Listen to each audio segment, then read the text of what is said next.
먼저 자기 자신 돌보기라는 제목으로 말씀 전할 때에 많은 은혜 받으시기 바랍니다. 오늘의 핵심 주제는 우리가 먼저 은혜 받아야 다른 사람에게도 은혜를 전할 수 있다입니다. 오늘 말씀은 사도 바울과 에베소 교회 장로들이 만나고 또 헤어지고 그 사이에 사도 바울의 기도와 설교가 들어있는 그 샌드위치처럼 이렇게 사이에 끼어져 있는 그런 형태를 가지고 있습니다. 사도 바울은 오순절 전에 예루살렘에 도착할 계획을 세우고 있었어요. 그래서 에베소까지 갔다가 오기로는 이렇게 시간이 오래 걸릴 것 같은 거예요. 밀레도와 지금 사도 바울이 밀레도에 있는데 밀레도와 에베소 사이의 거리가 45km 정도입니다. 그때는 45km면은 뭐 지금이야 이렇게 차 타고 가면 금방인데 그때는 왕복 3일 정도 걸리는 길이었습니다. 그러니까 사도 바울은 지금 당장 빨리 예루살렘에 가야 되는데 지금 3일을 또 이렇게 보낼 수가 없으니까 그래서 에베소에 직접 가지 않고 에베소 교회 장로들이 이렇게 밀레도로 와서 함께 만남을 가지게 되는 것입니다. 시간을 전략하기 위해서 직접 가지 않았을 것이죠. 사도 바울은 에베소에서 자신이 어떻게 사역하는지를 회상해요. 그러면서 고별 설교를 하기 시작합니다. 사실 이제 이 에베소 교회 사람들하고 그 사도 바울은 이제 다음에 만날 수 있을지 없을지도 모르는 것이죠.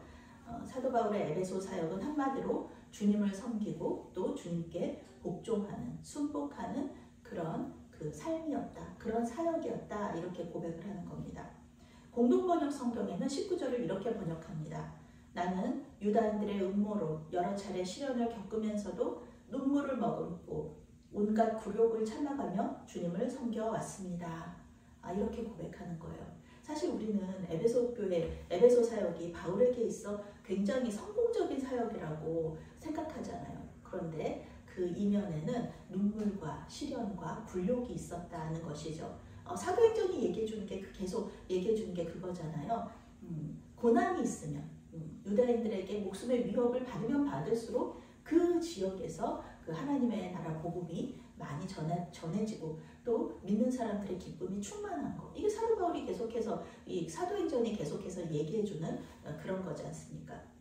그러나 바울은 겸손하게 이 모든 시련을 참고 주님을 섬겼다는 것입니다. 복음을 위해서 자신의 권리와 영광을 포기했다.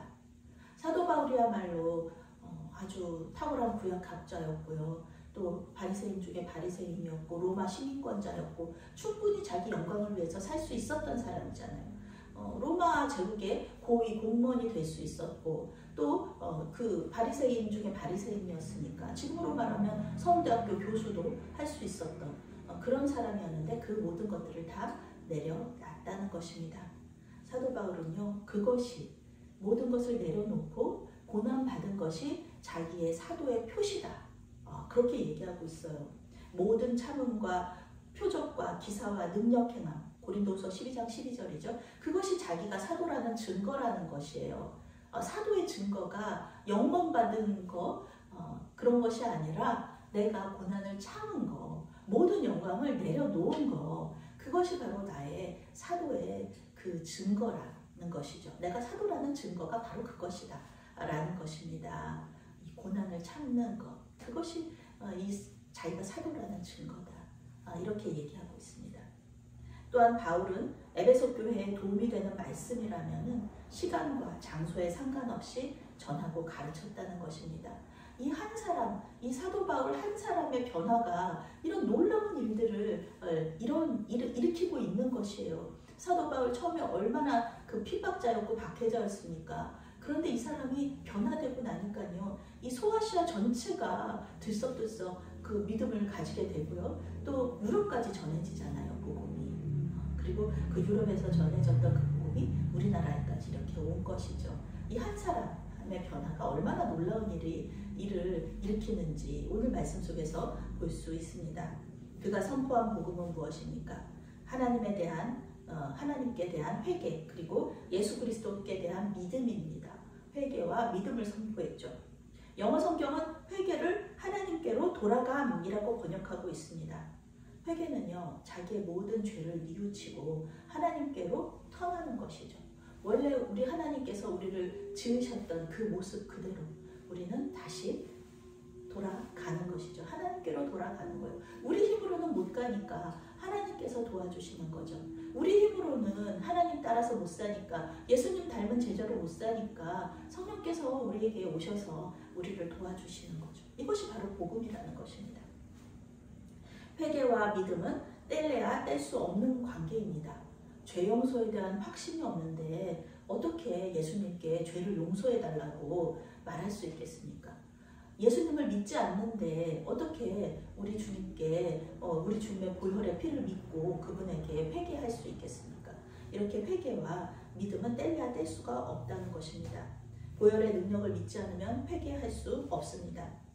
사도 바울의 사역은요, 유대인과 또 헬라인들에게 우리 하나님께로 돌아와서 예수님 믿으라 이렇게 말하는 것이었어요. 그 사도 바울이 한 거는 그거밖에 없어요. 사도 바울의 사역을 십자가 복음 사역이라고 하잖아요. 사도 바울의 신학을 십자가 신학이라고 하잖아요. 사도 바울이 정말 구약을 아볼로 못지않게 구약을 탁월하게 해석해서 예수 그리스도께로 이렇게 딱 연결시키는 그런 선포를 했지만, 그 중에서 가장 중요한 것은 바로 예수 그리스도가 십자가에서 죽으셨다. 그리고 다시 살아나셔서 우리의 구주가 되셨다. 이런 거를 계속해서 말했던 것이에요. 그것이 복음이었죠. 설교의 두 번째 부분이 바로 사도 바울이 장차 받을 고난에 대한 내용입니다. 예수님의 고난뿐만 아니라 자기가 지금까지 받은 고난뿐만 아니라 이제 앞으로 받을 고난이죠. 사도 바울은 지금 성령의 인도하심을 따라서 예루살렘으로 가고 있습니다. 성령께서 인도하시는 거예요. 우리는 성령께서 인도하신다고 해가지고 다 무슨 꽃길일 거라고 생각하지 않아야 됩니다. 그것이 주님의 길이고 십자가의 길이에요. 어쩔 때는 그것이 가시밭길일 수도 있습니다. 주님과 그리고 사도들이 갔던 길입니다. 오늘 사도 바울이 얘기하잖아요. 자기가 고난받은 것, 그리고 고난을 참은 것, 그것이 사도의 표시라고, 그것이 제자의 표시라고 사도 바울이 분명히 얘기하고 있습니다. 성령께서는 사도 바울이 이 길에 결박과 환난이 있다고 말씀하고 계시는 거예요. 사도 바울은 이 모든 것을 알면서도 예루살렘에 속히 도착하기를 원합니다. 빨리 가면 빨리 갈수록 고난이랑 이 결박과 환난을 빨리 당하는 건데 자기 자신을 생각하는 것이 아니라 하나님께서 주신 사명을 더 중요하게 생각하는 거죠. 고난을 예상하면서도 예루살렘으로 향하는 이 사도 바울의 모습 속에서 예수님의 모습을 볼 수가 있습니다. 우리 예수님께서 오신 것, 처음부터 예수님께서는 고난이셨어요. 아기로 태어날 때부터. 마구간에서 우리가 마구간 그림이나 이런 영화 같은 거 보면 굉장히 낭만적이죠. 하지만 실제로 아기를 마구간에서 낳는다고 생각해 보세요. 그것은 산모한테도 굉장히 위험한 거고요. 아기한테도 위험한 겁니다. 우리 예수님께서는 처음부터 그렇게 고난 가운데 태어나셨고 계속해서 고난을 겪으세요. 얼마나 죽음의 위협이 있었고 조롱과 멸시가 있었습니까? 십자가에서만 죽는 게 아니고요. 십자가 고난과 멸시뿐만 아니라 삶 자체가 그렇게 힘든 삶을 사셨습니다. 십자가 고난이 자기 자신을 기다리고 있다는 것을 아시면서도 아기로 태어나셨고요. 그리고 묵묵히 예루살렘을 향해서 걸어가셨습니다. 결국 십자가에서 죽으심으로 자기의 사명을 완수하십니다. 사도 바울의 사명도 마찬가지예요. 하나님의 은혜의 복음을 전하는 것. 바울이 전한 복음의 핵심이죠. 여기서 은혜라는 것은요, 전혀 받을 자격이 없어요. 저 사랑받을 만한 사람 있잖아요. 사랑받게 행동하는 사람들이 있잖아요. 그런 사람들은 사랑을 줄 수밖에 없어요. 그렇게 사랑스럽게 행동하는데 어떻게 사랑을 주지 않을 수 있겠습니까? 그런데요, 은혜라는 건요, 정말 저 사람은 정말 사랑해줄 수가 없어. 어쩌면 저 사람은 저렇게 미운 행동만 해. 그런 사람한테 사랑을 주는 거예요. 선물을 받을 전혀 그럴 만한 자격이 없는 사람에게 선물을 주는 것. 그것이 바로 은혜라는 것입니다. 복음을 전한다는 것은요, 예수 그리스도 안에 나타난 하나님의 사랑과 은혜를 전한다는 것입니다. 죄로 인해서 심판받고 멸망받아야 당연한 우리가 예수님을 믿는 그 믿음을 통해 의롭다 하심을 받고 구원을 얻게 된 것, 이것이 바로 하나님의 은혜라는 것입니다. 우리가 뭐 의인일 때 이 구원받은 거가 아니고요. 우리가 죄인이었을 때 우리 하나님께서 부르셨고 그 부르심에 감사로, 찬양으로, 그리고 회개로 응답한 사람들이 모두 구원을 받는 그런 놀라운 역사가 우리 믿는 자들에게 있다는 것입니다. 이것이 바로 구원 얻을 길이라는 것입니다. 사도 바울은 다시 에베소 교회 장로들을 만날 수 없을 것이라고 말하면서요, 작별 인사를 합니다.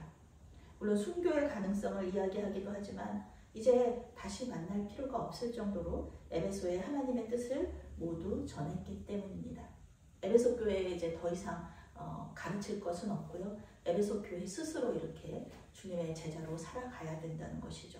복음을 전했고 회개와 믿음을 전했고 이제부터는 에베소 교회가 스스로 알아서 성령과 함께 이렇게 교회를 세워나가야 된다고 이 사도 바울이 이야기해 주는 것입니다.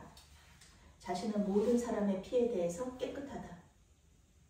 3년 동안 에베소에서 복음을 전하고 제자들을 양육했습니다. 복음을 거절해서 구원받지 못하는 사람들도 물론 있었어요. 사도 바울이 전도한다고 해서 모든 사람들이 100% 사도 바울의 복음을 듣고 예수님을 영접하고 구원받은 것이 아니라는 것입니다.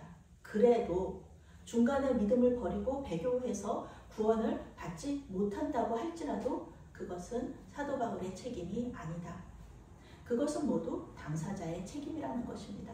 사도 바울은 할 만큼 복음 전하고 잘 양육했고 그 이후의 문제, 하나님을 배신하고 배교하고 이것은 그 사람의 책임이지 사도 바울의 책임은 아니다라는 것입니다. 그 모든 심판에 대한 그 메시지까지 다 전했으니까요. 자기를 위하여, 양떼를 위하여 모든 최선을 다한 이 사도 바울은 장로들에게도 자기를 본받으라고 얘기하는 거예요. 자기가 그랬듯이 양떼를 위하여 너는 삼가야 된다. 여기서 삼가다라는 단어는요, 주의 깊게 살펴보다, 보살피다, 돌보다 이런 뜻입니다. 내가 에베소 교회를 그렇게 돌보았듯이 너희도 에베소 교회를 잘 돌봐라. 사도 바울은 리더들이 양떼를 잘 돌보기 위해서는 먼저 이 리더들이 먼저 자신을 보살필 필요가 있다고 말을 하고 있습니다. 영어 성경에는요, 너희 자신을 돌보고 성령께서 너희의 보살핌 아래에 두신 모든 사람을 돌보라. 하나님의 교회를 돌보는 목자가 되어라. 그 양떼는 하나님이 아들의 피로 사신 교회이다 라고 이렇게 번역하고 있어요.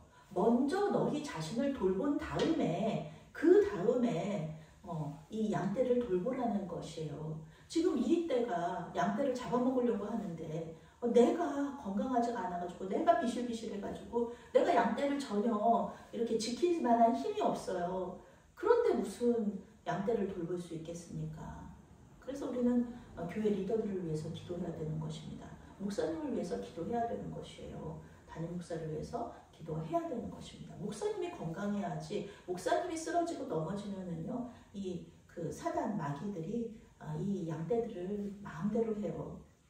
그러니까 계속해서 우리는 우리 자신, 리더들, 그리고 리더가 아닐지라도 나 자신을 위해서 계속해서 돌보고 내가 하나님과의 깊은 사귐 속으로 들어가고 또 말씀으로 철저하게 이 말씀의 반석 위에 서야 된다는 것이죠. 교회 리더는 흉악한 이리들로부터 양떼를 지켜야 됩니다.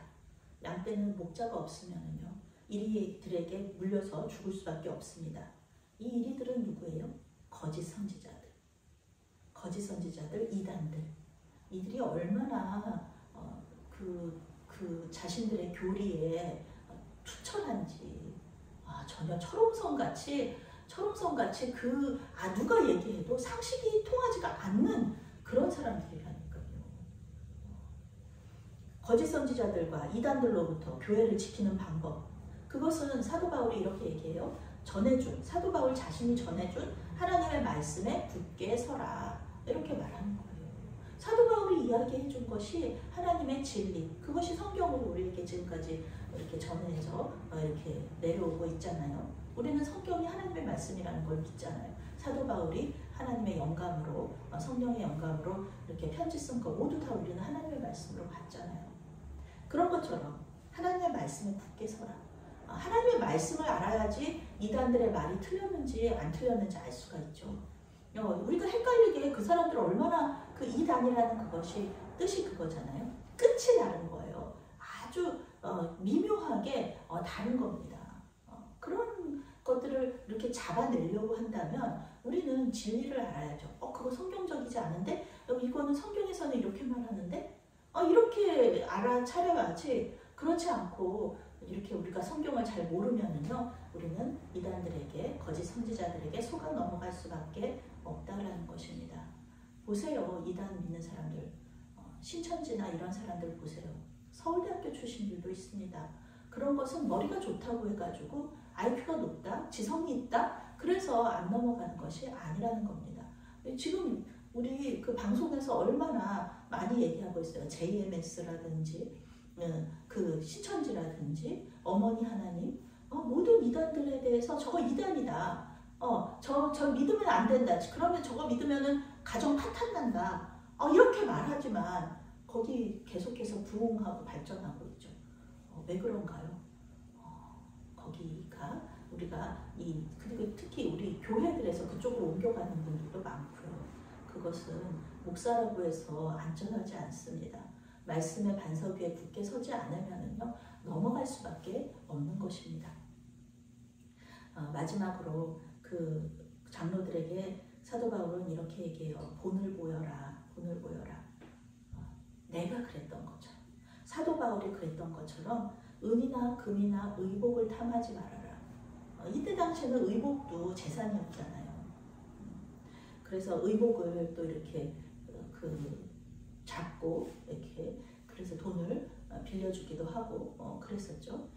그런 것처럼 은이나 금이나 의복을 탐하지 말고 약한 사람을 도와주고 주는 사람이 되어라. 약한 사람은 항상 도와줘야 되는 사람입니다. 하나님께서 약자들을 항상 불쌍하게 여기세요. 하나님은 의인의 편이시기 때문에 하나님은 의로운 사람들의 편에 서시지만 이 약자들을 불쌍히 여기시거든요. 아무도 도와줄 사람이 없는 그 약자들을 하나님께서는 그들의 기도를 들어주시는 거거든요. 그들을 도와주고 또 주는 사람이 되어라. 받는 것보다는 주는 사람이 되어라. 이렇게 사도 바울이 이야기하고 있는 것입니다. 우리의 사명, 하나님께서 우리에게 주신 사명은요, 복음 전하는 일이에요. 복음을 전하기 위해서 내가 먼저 돌봐야 되는, 내가 나를 먼저 돌보고 그 다음에 다른 사람들을 돌봐야 되는 것입니다. 때때로 우리는 주님의 뜻이 무엇일까, 하나님의 일이 무엇일까 묵상할 때가 있습니다. 그런데 오늘 사도 바울은요, 고별 설교를 통해 주님의 뜻이 무엇인지, 하나님의 일이 무엇인지 우리에게 알려주고 있습니다. 그것은 바로 하나님의 은혜의 복음을 전하는 일입니다. 회개하고 예수님을 믿어라, 이렇게 말하는 일입니다. 가장 중요한 하나님의 일은 예수님을 잘 믿는 것이죠. 그것이 가장 기본입니다. 내가 예수님 잘 믿는 것, 그것이 기본입니다. 그 하나님의 뜻을 이루기 위해서 우리는 교회를 섬기고 어려운 사람을 돕고 세상 속에서 본이 되는 사람이 되어야 하는 것입니다. 주님의 일을 할 때 가장 주의해야 할 것, 그것은 바로 우리 자신을 먼저 살피고 돌보는 일입니다. 사도 바울은 양떼를 돌보는 것보다 먼저 너희 자신을 돌보라고 권면하고 있습니다. 우리가 영육간에 강건해야 됩니다. 영육간에 강건하시기를 바랍니다. 우리가 건강해야 성령께서 우리에게 맡겨주신 양떼도 잘 돌볼 수가 있습니다. 말씀, 좋은 말씀을 먹어야 돼요. 우리가 먼저 좋은 말씀을 먹어야 됩니다. 그래야지 양떼들을 좋은 꼴로, 꼴이 있는 그런 푸른 초장으로 인도할 수 있는 것이죠. 우리가 먼저 예수님을 따라서 순복하면서 따라가야지, 그래야지, 내가 먼저 그래야지 다른 사람들도 그렇게 따라갈 수 있도록 인도할 수 있다는 것입니다. 그러니 여러분, 우리 자신의 영적인 건강과 육신의 건강을 잘 살피시고 돌보시기 바랍니다. 또한 우리 공동체 안에 이단이나 거짓 선지자가 들어오지 못하도록 말씀 위에 굳게 서시기 바랍니다. 믿음의 반석 위에 굳게 서서 악한 세력으로부터 우리 자신과 전 우주적인 교회 공동체를 지켜나가는 파수꾼의 역할을 잘 감당하시는 저와 여러분이 되시기를 바라겠습니다. 아멘. 사랑의 하나님, 우리에게 예수님을 보내주셔서 죽을 수밖에 없는 우리를 구원해 주시니 감사합니다. 주님 오실 때까지 이 은혜의 복음을 전하는 사명을 잘 감당하게 도와주시옵소서. 또한 메아리교회 교인들이 매일의 삶 속에서 기도에 응답하시는 주님을 만날 수 있게 하여 주시옵소서. 예수님의 이름으로 기도합니다. 아멘.